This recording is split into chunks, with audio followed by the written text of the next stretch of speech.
Be like a tree, stay grounded, connect with your roots, turn over a new leaf, bend before you break, enjoy your unique natural beauty, keep growing. I've always been like this. Do you really expect me to change at my age? I'm way too old. You can't teach an old dog new tricks. Welcome to my channel.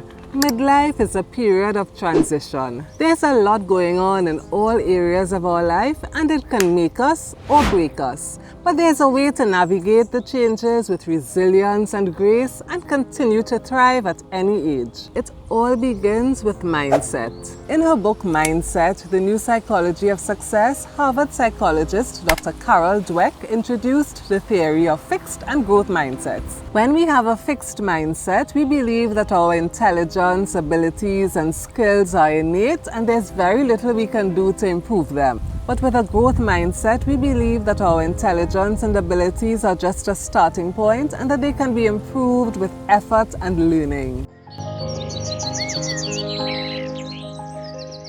When I turned 50, it suddenly struck me that I had lived more than half of my life and I had not yet accomplished many of the things I would have liked to. My life didn't feel purposeful or meaningful, and I felt it was all downhill from there. I had a fixed mindset, but I've seen the light, and now I believe that no matter what our age, we can improve, learn, grow, and make a difference. Do you think you have a fixed or growth mindset? Most of us are somewhere in between. Let's find out where you stand, and I'll share some tips on cultivating a growth mindset. You've always wanted to go on a cruise, but your significant other, friends, and family are just not interested.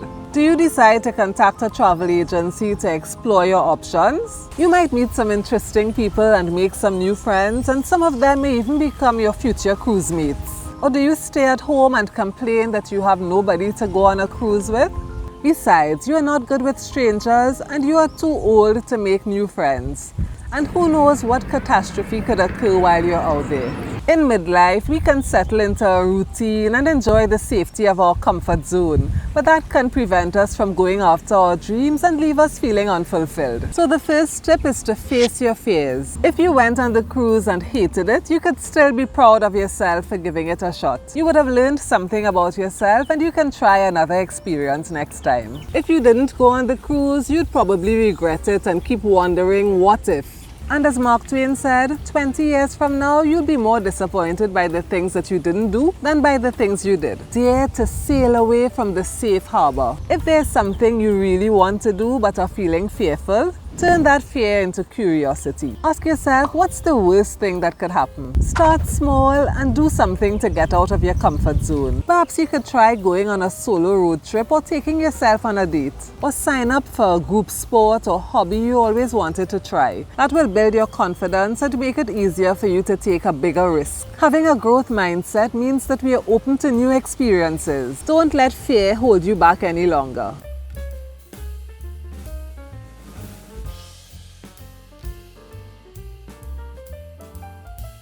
In midlife or at any other time, you may face a major challenge such as a career transition, a health crisis, or even loneliness as a result of retirement, a divorce, or empty nest syndrome. How do you react when a challenge comes your way? Do you allow it to ruffle your feathers, leaving you frustrated and defeated?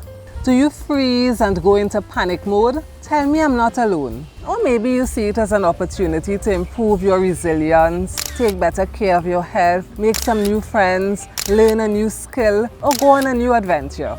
First, accept the challenge. Acceptance allows us to embrace those challenges that come with aging and to use them as an opportunity to grow. So first accept them and then take the time you need to grieve. Then begin to explore solutions. No matter how big the challenge, there's always a solution. As Marie Forleo says, everything is figure-outable. Find one small thing you can do to improve the situation and take the first step. So the second tip is to embrace challenges. That's what makes life meaningful. What's something you wish you were better at? Do you ever find yourself saying, I'm no good at cooking, or I just can't dance? That's normal because our brain has a negativity bias. But we can rewire it through neuroplasticity. Every time we practice or learn something new, our brain creates new neural pathways. Of course, we need to accept our limitations, but if there's something we really want to improve at, through effort and persistence, chances are we can get a lot better. It's not about perfection, it's just about making progress. I always say I can't swim, but I've decided to challenge that belief. So if you ask me if I can swim, I'm going to say not yet, but I'm working on it. I accept that I'll never be a professional swimmer, but by working at it, practicing, maybe doing some more lessons, I'm sure I can get better at it. What's one thing you can't do yet but are willing to commit to improving? Tell us in the comments so we can cheer you on. So the third tip is challenge your assumptions and limiting beliefs and tell a better story. So we said that if you have a growth mindset and put in the effort, things are bound to improve.